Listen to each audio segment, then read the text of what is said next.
solidarité, engagement, bénévolat, radio fidélité au cœur des assos.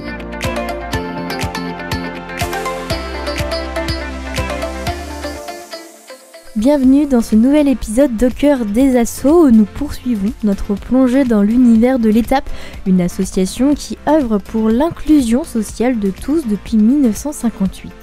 Aujourd'hui, nous découvrons l'Étape Jeunes Enjorrand, née de la fusion récente de deux associations en janvier 2023. Bonjour Eric Willem, vous êtes le directeur. Et quel service propose aujourd'hui l'Étape Jeunes Enjorrand et à quel public vous adressez-vous? Bonjour, on a 3 services, un 4e dont je parlerai en fin d'interview. Le phare accueille 29 jeunes de 16 à 21 ans en appartement diffus, c'est-à-dire dans les logements de la ville de Nantes.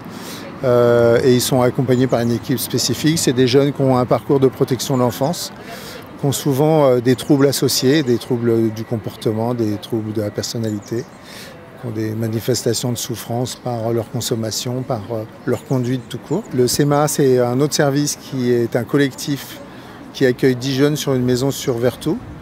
10 jeunes qui ont entre 13 et 18 ou 20 ans, qu'on dit complexes, c'est-à-dire qui ont des gros troubles dont personne ne veut dans les services de protection de l'enfance, accompagnés par une grosse équipe de 8 travailleurs sociaux. La notion psy, elle est importante, donc au phare comme au CEMA, on a psychologues et psychiatres qui interviennent. Agina, c'est un autre service de l'établissement qui est scindé en 2 sous-services, répartis sur 2 territoires, Ancenis et Clisson, qui accueille 82 jeunes mineurs non accompagnés, dont on dit plus usuellement MNA, donc des jeunes qui sont mineurs jusqu'à 21 ans et qui sont accueillis dans des logements aussi diffus, accompagnés par des équipes sur les territoires. Ce sont des jeunes qui vivent seuls dans les appartements, dans des studios souvent, donc ça nécessite une présence importante auprès d'eux.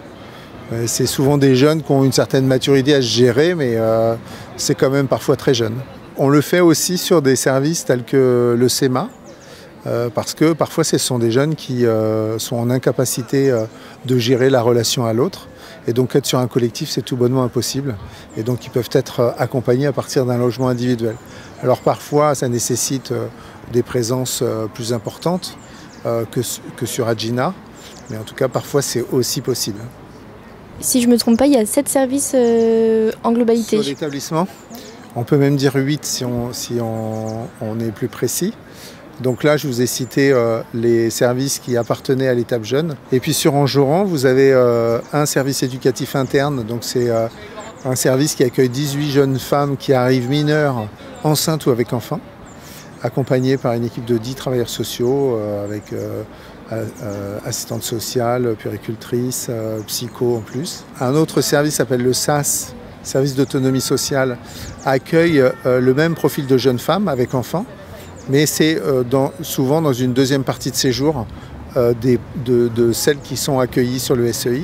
Après, elles vont être accueillies sur le SAS, elles peuvent être accueillies sur le SAS. Et là, le SAS accueille ces jeunes femmes dans des logements diffus, là aussi. Donc elles sont en appartement, alors là, ce n'est pas des studios, parce qu'il y a des chambres pour les enfants.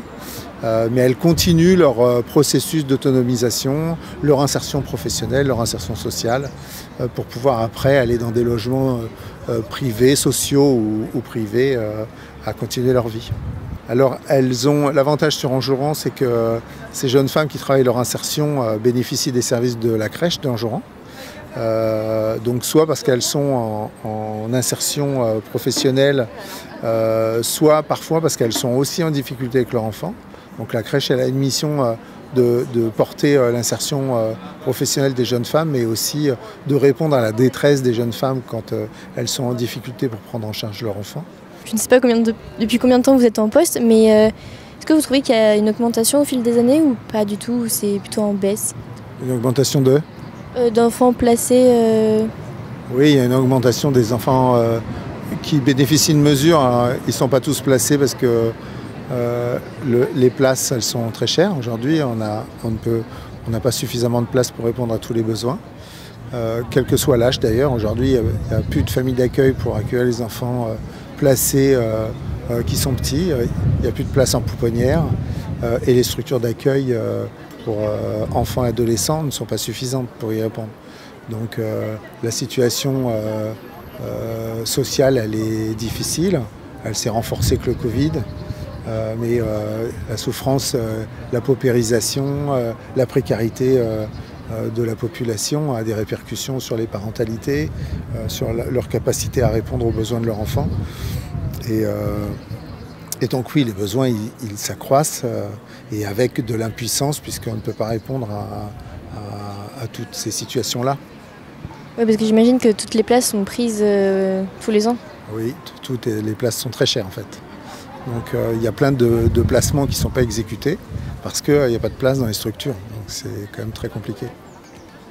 Merci beaucoup d'avoir répondu à mes questions. Je vous en prie. Merci. Merci beaucoup. Demain, cap sur une autre entité de l'étape hébergement et insertion sociale.